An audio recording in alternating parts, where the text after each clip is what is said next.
Under the Dome, Season 2, Episode 6, In the Dark. Definitely a good episode. It's leading to a really great new mystery within the series, which I feel like they're going to explain in next week's episode based on the preview we got, especially since it gave so much away with one of the main characters, but I'll get to that at the end. But a great episode. It had like multiple storylines, but it was mostly just two. It had the story with the storm and Big Jim and Julia having their power struggle still, and Big Jim trying to ease his way back into good graces with all the townspeople, and trying to do that through this plan because Julia is helping out Barbie and Sam after getting stuck in the tunnel. So Big Jim decides, I'm gonna use this time while she's distracted and say, well, she's just helping out her boyfriend to try to win over the people, and I will use Rebecca's idea to help get rid of this crazy dust storm that's coming through the town, which is basically gonna cover up the whole dome and make it so that we can't breathe because the dome actually, as Rebecca put it, is semi-permeable, I believe she said. So air does actually still get through, and that's how they have more oxygen. But it was definitely a good episode. Of course, the better story was the story involving the tunnel because that led to some really cool moments. But the story with Big Jim was definitely good. I enjoyed. My favorite part was I can't remember her name, but the woman who was like really on Big Jim's side before, she completely switched after the whole him trying to poison the city stuff. I definitely love the fact that she was completely against him compared to the way she was initially, which was she was all for helping him out.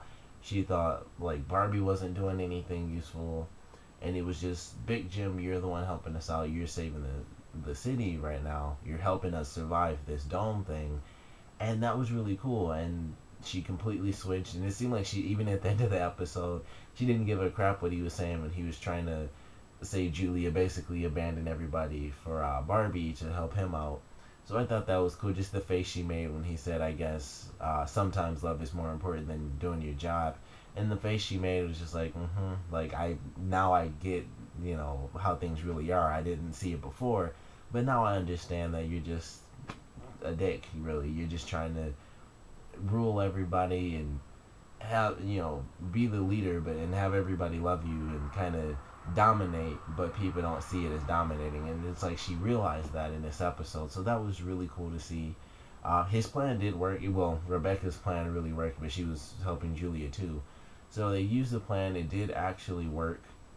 I mean, the storm wasn't. It was a new element to the storm, but it wasn't really a big focus of the episode. It was mostly just a really it was a plot device to help Jim find a way to try and get back in good graces. But it sort of worked. I'm sure he worked over some of the people within the town that realized. I mean, flat out, they would have died if they didn't do it. So that's plain and simple. Some people will be have been swayed by that because that's how the show works. Some people will just switch. Some people will be crazy. Some people will be smart. Some people like me, like I would have helped, but it would have been like you still tried to poison us just because you got this idea from someone else. You just really relayed the information from someone else who really knew what to do, and you're trying to act like you're doing anything special about it. Like you just told us what to do. That's all he really did. But it was definitely a good point. It'll probably continue on or try to piggyback off of that, but I don't think it'll really work too well. It might, like I said, it might get a couple people, but after him and Rebecca doing the whole poison the city thing, I just don't see that playing out too well for him. But it was definitely an interesting side of the episode.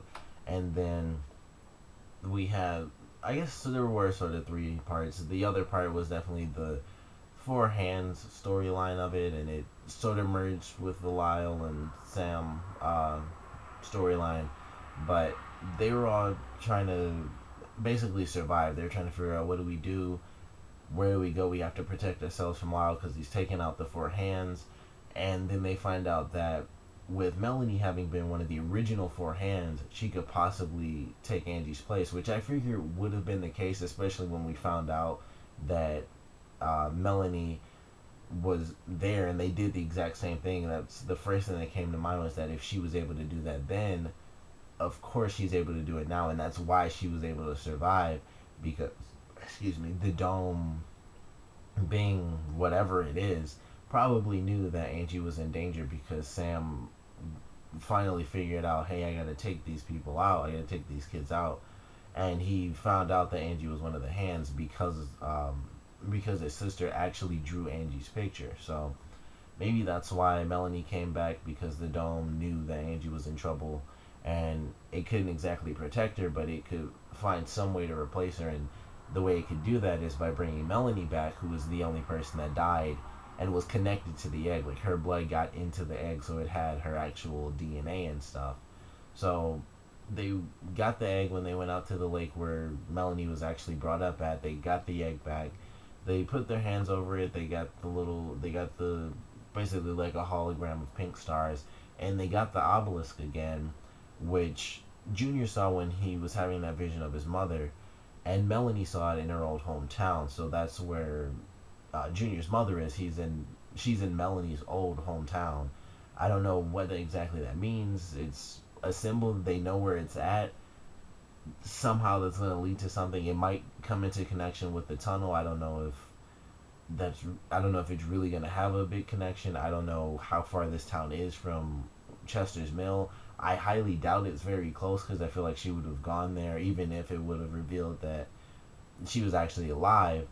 But I don't know. I mean, she sent the email to Junior, so I feel like she would have just been like, "Hey, meet me here at this point," and it wouldn't have been too late because it's television. He would have got the message, and he would have been able to go and meet his mom at the right date or whatever. But I don't know. The obelisk is important.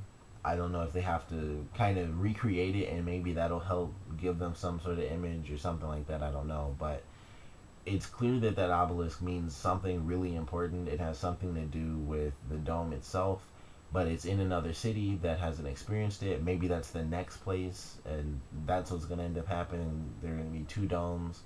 I don't know, but that's kind of just where that would end it. So they have the egg, they got the image, and they'll probably be doing some more stuff now that they realize that Melanie can be used as the fourth hand. Maybe they'll do some more stuff with trying to figure out in what images they can get from the dome itself. But that was a good storyline. I enjoyed the way it ended, with her being basically replacing Angie. It kind of sucked to say it that way, but that's kind of how it happened.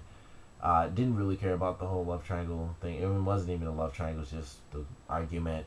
They fixed that up. That's good. They can work together. No big deal. And then we have our other storyline where Barbie and Sam are going through the tunnel. Sam was going to take out Junior in this episode, but that didn't happen because Barbie found him. Then when they got separated, which I thought was an interesting scene. I was surprised. It was like it was a good way for them to split the characters up. But it was like Barbie got hit by a beam that fell on his back, and then that was when he saved Junior. So Junior was already on the ground, and then Sam had to go in and save Barbie. And then he got hit in the scene when he tackled Barbie to get him out of the way. He got hit by another beam that fell down. So that was pretty interesting. It wasn't like they were just completely unscathed. We got to see them actually have stuff fall on them. And it was just, a beam just fell right on them, which would have taken them down in real life anyway. Personally speaking, I'm pretty sure that would have knocked them out, because it wouldn't just hit and break on your back. And if it did, it would still knock you down at least, but that's TV magic. But them being separated was definitely good. We got some pretty cool answers. Sam was very convincing that Lyle was the one who killed Melanie. I wasn't sure if he was telling the truth or not. I figured it was Sam because it kind of made sense, and maybe he was telling the truth. Maybe it really was Lyle, and that could have been a true story, and he didn't just make that up on the fly.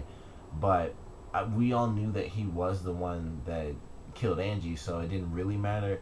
But I don't know, maybe it was actually Lyle. Maybe that was just a really convincing lie that Sam told Barbie. I honestly couldn't tell, because it just seemed really legitimate. He had random reasons, like his sister said to help out Lyle, and so he did.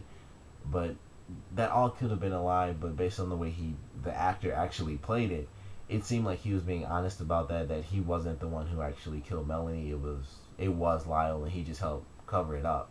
But either way, he killed Angie, and that was pretty much all that mattered. And Barbie found that out, and I love how they did that. I thought they were just gonna kind of go about things. They kind of solved their problems with each other. Barbie felt like he got the answers he needed, And then he saw those scratches, and he knew exactly what was happening, and he knew it was Sam, and that was really cool. And Sam just jumped off into the abyss, and we don't really know what happens after that. But with the preview they gave us, they're gonna explore the cave. Barbie's gonna basically cut the rope and drop into this darkness, which I don't know. It's somehow really safe. It may or may not be outside of the dome. That's what Barbie said, and he's not 100% sure, but it could be out of the dome. We'll probably find that out very soon. I'm almost 100% sure that there's something down there because they wouldn't just kill off Barbie. He's really like he's almost like the main character. I think he was the first person he was the very first person that showed in this series. He's the one that does the narration for the show. But you never really know. I mean, I never would have expected Angie to die in this season, nor would I have expected the former lieutenant to get killed. And they both died in the same episode, and that was the season premiere. So you never really know with the show, and it's made by Stephen King. Who knows what the heck's going on? But it's almost 100% that whatever this black space is, whether it's outside of the dome or not, it's definitely something safe. And even though you can't see it, it's something safe down there. And I'm sure that's where Lyle is because they found his stuff and he was just gone for whatever reason. I guess he left the book because he wanted it to be a trap for Junior. Who knows? Maybe he set that trip or that little tripwire for Sam too because he knew Sam was gonna come after him since he raided his camp or his cabin. I don't know why I said camp, but he left his stuff. He jumped off the cliff into the abyss. I'm sure he knows what's down there. That's why he left. He got all the important information. He saw what pictures he needed to see out of the journal. It was like, okay, this, and this, and then he just launched himself off. Sam won't be able to run away from his issues, and maybe if Barbie can find a way to get back up, he'll get Sam up there, and he will force him to tell Junior exactly what happened and that he was the one who hurt Angie. But I'm definitely excited for next week's episode. I mean, of course, they gave it away that nothing big's gonna happen with Barbie falling into that pit because they showed it in the episode. He cut the rope and he fell into the darkness. They just wouldn't give that away, so it doesn't ruin anything. I knew it was gonna be something down there just based off of the way it looks. Even if they kind of went down the route of, oh, if you go right, you will go somewhere else and stuff like that, which I still think was a lie too, because I mean, Sam was trying to knock out Barbie before it turned around. But I don't know. I mean, I'm definitely excited for next week's episode. This was definitely a good one. We got some great moments, especially we got, Barbie finding out it was Sam, Sam jumping off the cliff, and that just has me really excited because I wasn't expecting it. I wasn't expecting the cave to lead to such a big reveal where it's like, it's a huge reveal, but at the same time, it's just literally darkness, so you don't know what the reveal is completely, but it's still part of the reveal, so it's definitely nice to get that in this episode. And I really enjoyed it, and I can't wait to see what's down there. Hopefully, we'll get that in next week's episode. I'd hate for the scene where he cut the rope to be the end of next week's episode, and they ended on like this sad cliffhanger that we all know he's safe and sound, and then we have to wait another week to really get an answer. But I don't know. I'm excited for next week. Love this episode. Comment below. Let me know what you guys thought about it. Your favorite parts, your least favorite parts. And of course, with this cave leading to what may or may not be some crazy safe haven, and with it possibly being outside of the dome and showing that the dome doesn't go that far down, which honestly doesn't seem like it was that far. It seemed like they really went down. They went down this ladder from the school, which I would have to assume is on ground level. It was the first floor. They go down from there off of one ladder, and it could, of course, be at an angle you would never really know based on how they're walking. It just looks like a flat surface. So that could have been the case. Like I said, I don't really know. But based on that, I thought it was just like, oh, they went down a ladder, which was possibly 10 feet, 15 feet. And they've been much deeper because in season 1 when they had the area that was like the little, basically like the underground fight club location, that had like little sewer tunnels close by it, and they explored that, and that's how they first got to the concept that the dome goes down really far. So They didn't really explain how far down it is or anything like that, showing like, oh, they go down a bunch of angles or anything. But with all these possibilities, what do you guys really think this cave leads to, and what do you think the black space really is inside of this cave? Comment below, let me know, and thanks for watching.